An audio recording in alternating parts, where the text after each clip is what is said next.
चौरी चौरा कांड के बाद आंदोलन वापसी का कारण क्या था? सही आंसर है ऑप्शंस बी, अहिंसा सिद्धांत का उल्लंघन। 5 फरवरी 1922 को यह घटना हुई।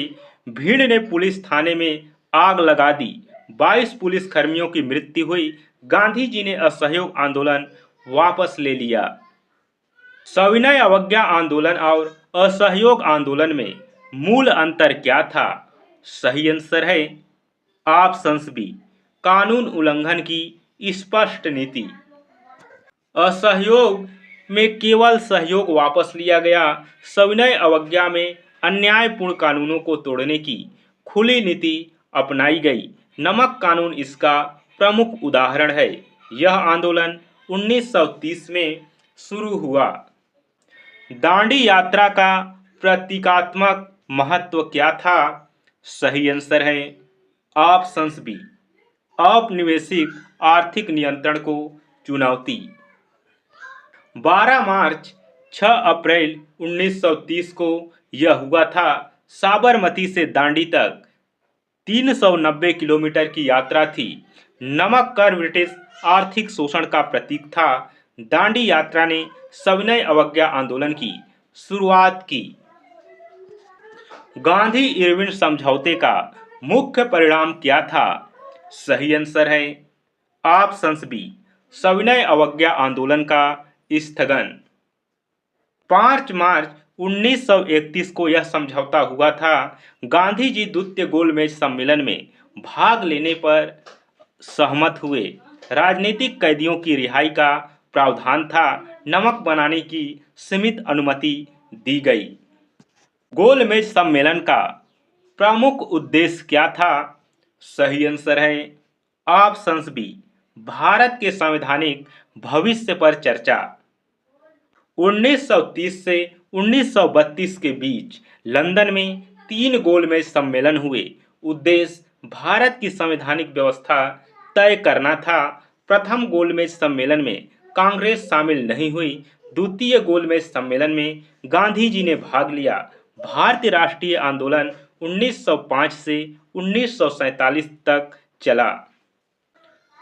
कम्युनल अवार्ड का मूल प्रावधान क्या था? सही आंसर है ऑप्शंस बी, पृथक निर्वाचक मंडल का विस्तार। 1932 में ब्रिटिश प्रधानमंत्री ने इसकी घोषणा की। मुस्लिम, सिख, ईसाई, एंग्लो इंडियन, दलित आदि को पृथक निर्वाचन का प्रावधान दिया गया। गांधी जी ने इसका विरोध किया। इसे भारतीय समाज को विभाजित करने की नीति माना गया। पूना पैक्ट का परिणाम क्या हुआ? सही आंसर है ऑप्शंस बी, अनुसूचित जातियों के लिए आरक्षित सीटें। समझौता गांधी जी और बी आर अम्बेडकर के बीच हुआ।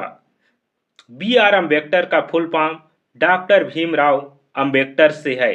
दलितों के लिए पृथक निर्वाचन के स्थान पर आरक्षित सीटें स्वीकार की गई। समझौता यरवदा जेल में हुआ था। भारतीय राजनीति में सामाजिक प्रतिनिधित्व का महत्वपूर्ण चरण माना जाता है। 1935 के भारत शासन अधिनियम की प्रमुख विशेषता क्या था? सही आंसर है प्रांतीय स्वायत्तता की स्थापना। यह ब्रिटिश काल का सबसे बड़ा संवैधानिक अधिनियम था। प्रांतों में उत्तरदायी शासन लागू किया गया। संघीय व्यवस्था का प्रावधान था पर लागू नहीं हो सका। इसी अधिनियम ने उनके प्रावधान बाद में भारतीय संविधान का आधार बने। संघीय न्यायालय की स्थापना भी इसी अधिनियम के तहत हुई। 1937 के चुनाव का राजनीतिक महत्व क्या था? सही आंसर है ऑप्शंस बी, कांग्रेस का प्रांतीय शासन में प्रवेश। चुनाव 1935 के अधिनियम के अंतर्गत हुए। कांग्रेस ने अधिकांश प्रांतों में सफलता प्राप्त की। 11 में से 8 प्रांतों में कांग्रेस मंत्रिमंडल बने। इससे कांग्रेस को प्रशासनिक अनुभव प्राप्त हुआ। स्वतंत्रता के बाद शासन संचालन में यह अनुभव उपयोगी सिद्ध हुआ। अगस्त प्रस्ताव का मुख्य उद्देश्य क्या था? सही आंसर है ऑप्शंस बी, भारतीय सहयोग प्राप्त करना। क्रिप्स मिशन की विफलता का प्रमुख कारण क्या था? सही आंसर है तत्काल स्वतंत्रता का अभाव। भारत छोड़ो आंदोलन को जन विद्रोह क्यों कहा जाता है? सही आंसर है ऑप्शंस बी, व्यापक जन भागीदारी के कारण। छात्रा, किसान, मजदूर, महिलाएं सभी इनमें शामिल हुए। यह स्वतंत्रता आंदोलन का सबसे व्यापक जन आंदोलन था। ब्रिटिश शासन के विरुद्ध पूरे देश में विरोध हुआ। कई स्थानों पर समानांतर सरकारें बनी।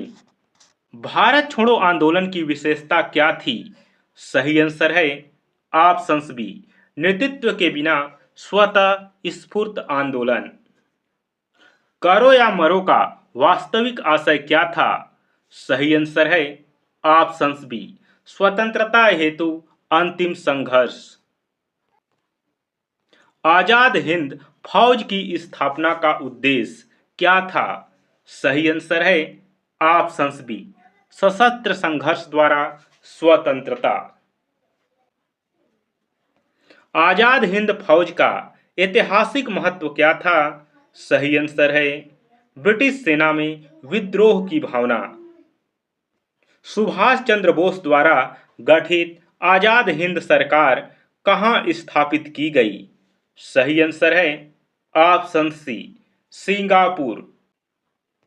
आजाद हिंद फौज का मुख्य नारा क्या था? सही आंसर है ऑप्शन सी, जय हिंद। कैबिनेट मिशन योजना का मुख्य उद्देश्य क्या था? सही आंसर है ऑप्शंस बी, संविधान सभा का गठन। अंतरिम सरकार का गठन कब हुआ? सही आंसर है ऑप्शन सी, सितंबर 1946 में। दोस्तों, आज के इस क्लास में बस इतना ही। फिर मिलेंगे अगली क्लास में।